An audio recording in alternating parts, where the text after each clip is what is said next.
I made disaster trousers and now I have to fix them. It feels like 10 zillion. It's really part 4. And this is about how I made belt loops out of thick fabric and it's too thick to sew on. What do you do? Stay with me to find out. I want to give you a little bit of time to appreciate the noise. And that's my reverse stitch failing to work. It got stuck. I'm banging it. And yeah,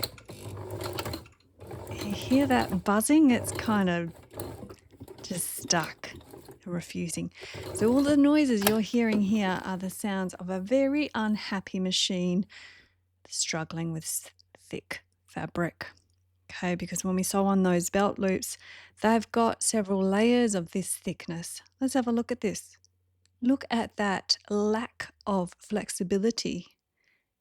It just pings straight back and it can't even hold my finger pressing, unlike my chambray belt loops, which were a dream to sew.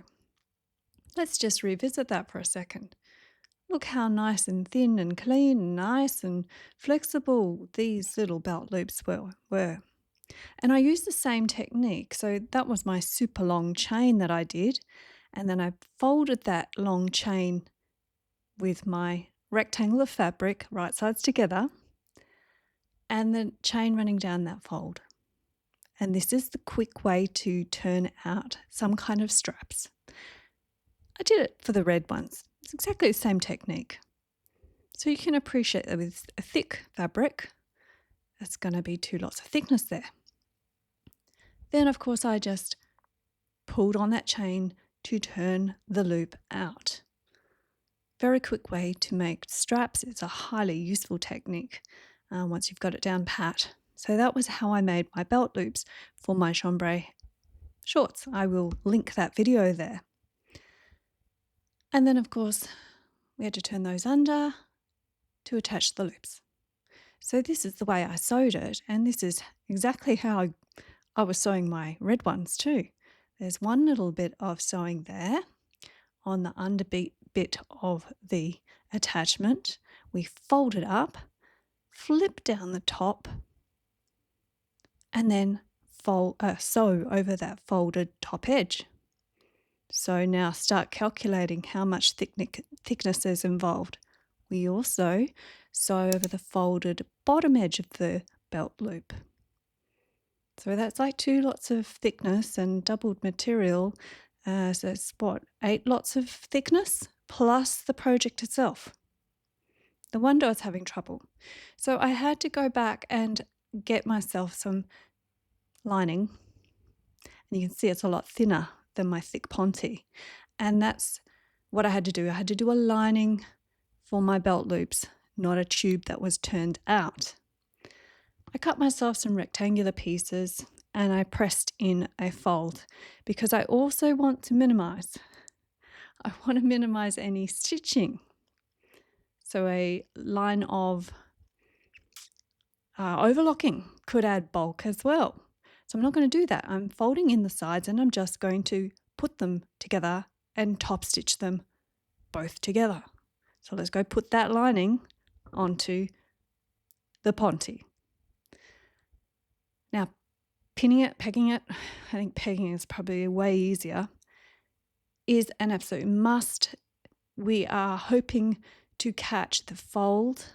We don't want to not catch it. We are really trying to make a straight line of stitching here and make it consistent. You saw that lining sort of just bunched and pinched there, so I lifted the foot just to guide that wrinkle out. Okay, it's very, very fine fabric, so that can happen. We're going to make this as perfect as we can without getting ourselves all knotted into a tits. So that's the first one, and actually that was the easy one.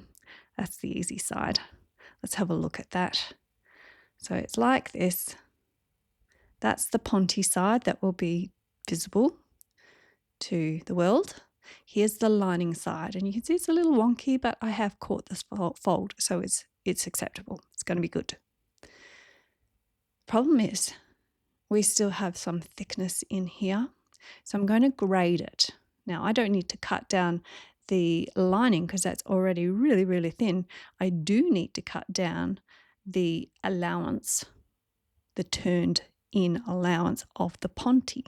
I want to cut that away as much as I can to decrease the bulk inside that seam. So that's me cutting it away. I have to do it for, well, you can feel already it's less, much less bulk in there, lying a lot cleaner, flatter, and thinner to the touch.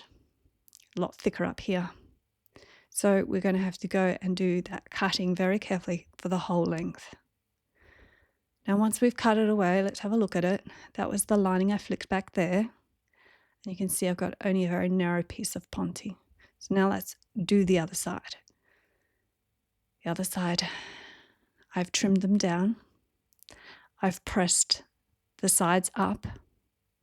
And I've made it as narrow turn up as possible because I want to minimize that bulk, and I can't grade because this is the final closure.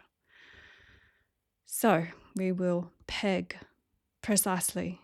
We will try and keep that tiny, narrow little turned up, caught in our stitch, and the stitch running as straight as possible. Again, be gentle with yourself. It's a little difficult, it's a little fiddly. Do subscribe as well and watch all the way through to the end so that the algorithm likes this channel. All right, you're going to see also that sometimes that lining, it's lining up. See, it likes to unflick. And I'm using my quick unpick as a poker just to tuck the edges in again. So it's another handy little way to use your quick unpick. All right, now I think I've done it. I've done quite a lot because, as you can see, it's not all perfect. And I wanted to do quite a long strap so that I could pick the best bits and chop off the bits that were, really not that great. So here I am sizing up some belt loops, and I'm judging the ends which will get turned up. They can have a bit of more wonkiness, but you can see that does like to flick up far easier than my thick loops. Okay, I do have that thick loop on the back because I managed it. I unpicked a few times and redid it and made holes in my pants and patched it, but I did succeed, and so I'm not going to go unpicking them yet again to make a matching belt loop at the back. I don't think it's going to matter that much. People aren't going to go look at my back and go, ugh, your back belt loop is different to your front belt loops. They really aren't. So I'm doing the same technique here that we showed with the chambray. Stitch it on once, fold it up, stitch that closed. So here is the test of whether it's too thick to sew, and it's actually liking it quite well. So we're having success here. And we've got to go clean our threads up all the time. And now we need to put the top closure of our belt loop sewn. So we've turned that top loop under, going through, and I'm lifting that foot up and down just to ease the needle through the thickness, but I am having success.